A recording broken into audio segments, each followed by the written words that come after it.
प्रणाम। मेरा नाम अर्णव वजह है और आज मैं आप सभी को एक और कविता सुनाने जा रहा हूँ।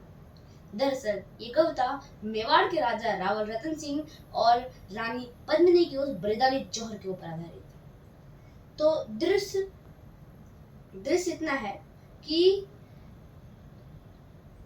खिलजी ने दिल्ली में राजा रतन सिंह को बंदी बना लिया और गोरा बादल राजा रतन सिंह को बचाते हुए दिल्ली में बलिदान हुए और राजा रतन सिंह मेवाड़ में सुरक्षित पहुंच गए। बस यहीं तक मैं यहीं से कविता शुरू करता हूँ। तो रतन सिंह आजाद हुए तो खिलजी किसाया था, घर में ही मिली पराजय के कारण वो चिल्लाया था। मेवाड़ धरा के कुछ सैनिक पिंजड़े को तोड़ गए थे और मुगलियों की आंखों को लज्जित छोड़ गए थे कि गोरा बादल चचा भतीजे लाखों पर भारी थे। युद्ध कला के कर्तक उनके समुद्र तलवारी थे, बिना शीश के लड़ा था कथा अमर कराए। जीत गए राजपूती और मुगलों के मुंह झुकाए। इधर नगाड़े बजे उधर दिल्ली में मर्दन छाया और अहंकारी खिलजी खुद में चिल्लाया। अरे बोला अपने सैनिकों से कि जाओ और मर जाना, अपने ये बेहुदे चेहरे अब मुझको न दिखाना कि दिल्ली जैसे बड़े दुर्ग की रक्षा न कर पाए। चंद सैनिकों के हाथों घर में ही मुकी खाए, वो आजाद परिंदे से आए और उड़ा ले गए।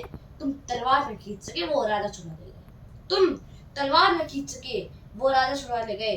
तो उसने मुझको ललकारा है, मैं भी उसको ललकारूंगा। घर में घुस के मारा है, मैं घर में घुस के मारूंगा। अरे हाथी घोड़े सजा लो, धारी पर्ची उठा लो, सारी तलवारें तीर कटानी पर धारे लगा लो। कूच करो चित्तौड़ दुर्ग की घेराबंदी कर दो, जो आंखें पद्मिनी को देखें वो आंखें अंधी कर दो। अरे बूढ़े बच्चे विधवाओं पे रहम नहीं तुम खाना, वीर सेना जीत सको तो झुककर तीर चलाना। दबे पहुंच चित्तौड़ से तुम भड़क न हो दुश्मन को, मैं गर्दन से अलग करूंगा रतन सिंह के तन को। तो खिलजी अपनी सेना लेके पहुंचा उस माटी पे, बलिदानी धरती के ऊपर मेवाड़ी घाटी पे। एक तरफ सेना को लोगा और जोरों से चिल्लाया और कायरों के झुंड को एक फरमान सुनाया। बोला दरवाजा तोड़ो और अंदर घुस जाओ, मेवाड़ मान पद्मिनी को मेरे सम्मुख ले आओ। जो भी सैनिक खड़े हुए सबका सहसा मन अकलाया, किला नेता सम्मुख उनको काल खड़ा दिखलाया। सैनिक बोले माफ करो हम अंदर ना जाएंगे, है विशाल दरवाजा इसको तोड़ नहीं पाएंगे। अरे तोड़ पाए तो महाराज हम अपना कफन सिलेंगे, किले के भीतर सो हुए मेवाड़ी सिंह मिलेंगे और सोए से जगेंगे तो सबकी रूह हिलेगी। कितनी भी तेज भाग लेना पर दिल्ली नहीं मिलेगी, वक्त अभी झुकने का है, मेरे आका झुक जाओ। सबकी खैर चाहते हो तो बाहर रुक जाओ, सबकी खैर चाहते हो तो बाहर रुक जाओ। तो चित्तौड़ दुर्ग दुर्गों का राजा पर्वत सी ऊंचाई, चित्तौड़ दुर्ग दुर्गों का राजा अंबर सी ऊंचाई। पैदल घूमो तो उर्म गुजर जाए इतनी लंबाई से भी अधिक थी रावल की प्रभुताई से भी कठी थी पद्मिनी की ठकुराई के आगे खिलजी बस दिखाई पड़ता। किला भेद देने वाली पर नित्य नीतियां करता, किंतु उस किले के हृदय का वह क्या कहना। 8 माह तक रेत छानती रही मुगलिया सेना, 8 माह तक रेत छानती रही मुगलिया सेना। दीवार दुर्ग की दरक रही थी दंगल के जंगल में और दुष्दानु दुष्पाते मेवाड़ी मंगल में। जिधर देखते थे केवल बस रेत दिखाई पड़ता, सम्मुख किले सम्मुख खेत दिखाई पड़ता। सुनो सहस्त्रों शंकर का सम्मान किले के ऊपर और एकलिंग महादेव वरदान किले के ऊपर। किला किलेश्वर क्या कमाल था, कुशल कमाल वही था। किला था केवल किला किले का नाम नहीं था, किला था केवल किला किले का नाम नहीं था। तो गुप्तचरों ने देखा और राणा रावल से बोले, पहले सांस संभाली और फिर धीरे से मुंह खोले। बोले हुकुम किले के बाहर काले घन छाए, खिलजी के कायर सियार द्वारे तक चढ़ाए हैं। खिलजी की सेना बड़े पास है किले से। उस रोज ये बात रतन सिंह के उतरे नहीं गले से, थे बड़े बलवान पर मन में खलबली मची थी। उस दिन रावल को सचमुच घोड़ा की कमी खली थी। ऐसा नहीं कि सूरज चमकना अपना छोड़ गए थे, ऐसा नहीं वो लड़ने का सपना तोड़ गए थे, ऐसा नहीं कि शेरमान में चुपकर बैठ गए थे, ऐसा नहीं कि मृत्यु के भय से चुपकर बैठ गए थे, ऐसा नहीं कि मुगल सेना का पहला सख्त हुआ था, ऐसा नहीं कि ठकुराई का ठंडा रक्त हुआ था, ऐसा नहीं कि राजपुताने में रणवीर नहीं थे, ऐसा नहीं कि रावल के तरकश में तीर नहीं थे, ऐसा नहीं कि उनकी तलवारों में धार नहीं थी, ऐसा नहीं कि मेवाड़ी मिट्टी खुददार नहीं थी। केवल एक यही भय था जो उनको रोक रहा था। मानवता का रक्त बहेगा ये डर टोक रहा था। पर्वत और युद्ध के किस्से और वैश्य का मुख, ये तीनों समुचित दूरी से भी देते सुंदर सुख। कथा युद्ध के सुनने में रमणीक लगा करती है, किंतु समर्थन में सुहृद की धार बहा करती है। बच्चे अनाथ होते हैं, बहुएं विधवा हो जाती हैं, तब युद्ध की असली सूरत मित्र नजर आती है। तो यही सोचते थे रावण की अगर लड़ाई होगी तो संपूर्ण जगत में अपनी बड़ाई होगी और बड़ाई की कीमत सचमुच जोधाई होगी। खिलजी की सेना में है जितने भी लड़ने वाले, उनमें से ज्यादातर है भारत के रहने वाले, और भारत के रहने वालों से हरगिज नहीं लड़ेंगे जब तक युद्ध टालेंगे तब पश्चात लड़ेंगे। जब तक युद्ध टालेंगे तब पश्चात लड़ेंगे। तो सभा बुलवाई गई और सारे मंत्री बुलवाए गए। सच्चे महावीर और योद्धा भी दरबार में आए। कोई बोले से तो निकट है राजन, देर मत करना, और पड़ोसी राजाओं के लिए देर मत करना। है सच्चा सूरवीर वही जो मारे या मरता है, कितने भी स्वर्ण सिंह घेरे पर सिंह नहीं डरता है। कोई बोले महाराज आदेश करो तो कर दे, एक बार मुगलों में रजपूती लोहा भर दे। मृत वो नहीं जो उनको अपने संग में लेकर जाए, मृत वो नहीं जो शरीर से प्राण अलग कर जाए, मृत वो नहीं जो बैगा को उंगली उठाए, मृत वो नहीं जो जीवन जीने में आड़े आए, मृत वही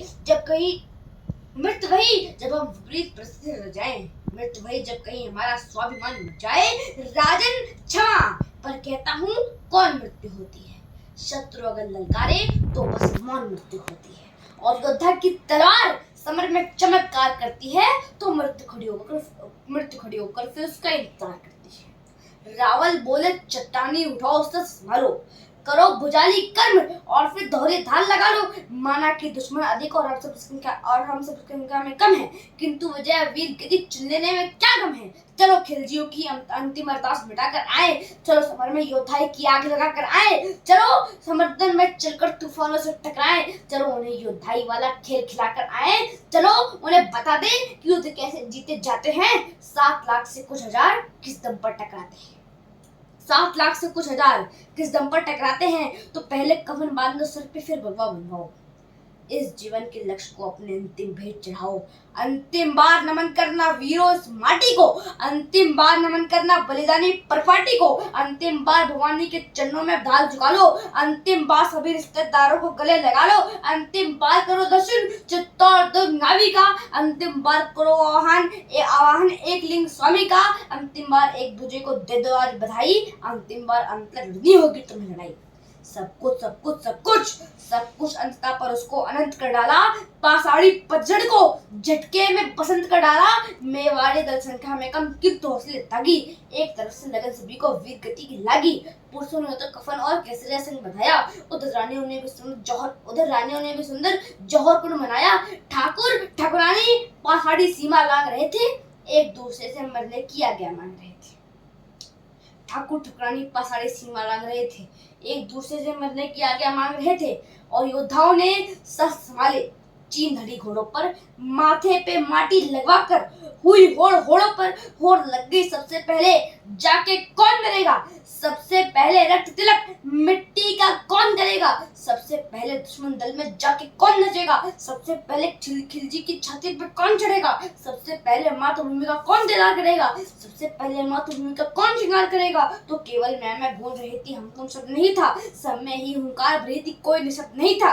कुछ तो महावीर और योद्धा, कुछ पैदल घोड़े वाले, कुछ तो सिर्फ 13-14 के थे पैरे मतवाले, कुछ की दाढ़ी बड़ी हुई थी पर तलवार लिए थे, बढ़ती उम्र दिखती थी पर मुझ पे धार लिए थे, कुछ तो पहले से ही घायल थे पर खड़े हुए थे, मातृभूमि की रक्षा में मरने को अड़े हुए थे, मातृभूमि की रक्षा में मरने को अड़े हुए थे। तो दृश्य देखकर रावल की आंखों में पानी आया, बहुत प्रयास करा तब जाकर शब्द कोई मिल पाया, द्रवित हृदय और गरीब मन से फूटे शब्द बुहारे, जैसे कोई पिता पुत्र को अंतिम बार निहारे, जैसे खुद भगवान भक्त की भक्ति पन मनहारे, ऐसे रावल खड़े हुए थे अपनी बाह पसारे।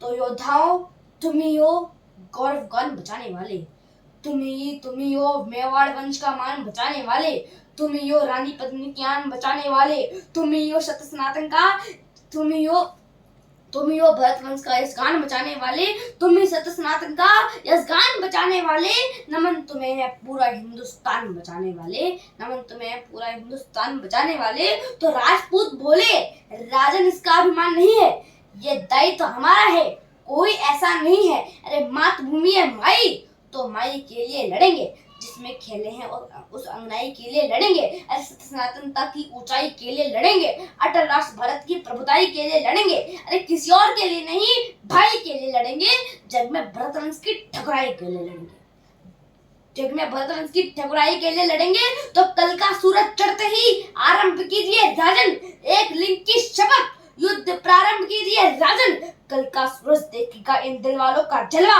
लाखों से लड़ने वाले माँ के लालों का जलवा, कल का सूरज अंत दिवस, कल का रण उत्सव होगा, तलवारें नंगी नाचेंगी, भीषण उत्सव होगा, कल यदि काल भी स्वयं आया तो उससे ताल भरेंगे, इस माटी के लाल रंग को गाढ़ा लाल करेंगे, इस माटी के लाल रंग को गाढ़ा लाल करेंगे। तो फाटक खुले, किले भीतर से लावा फूट पड़ा था, फाटक खुले, किले भीतर से लावा फूट पड़ा था, और मुगलियों के ऊपर भूखे सिंगों सा टूट पड़ा था, पद चापों से उड़ी धूल धरती को गगन नाती, मातृभूमि की रक्षा का क्या अनुपम दृश्य दिखाती, हर हर महादेव की ध्वनि से गूंजित हुई दिशाएं, तभी अग्नि की तेज लपट से चलने लगी हवाएं, बड़े बड़े बड़े काल से हाथ मिलाने सर पे कफन लपेटे, आज चले आके खेलने एक लिंग के बेटे, आज चले आके खेलने एक लिंग के बेटे।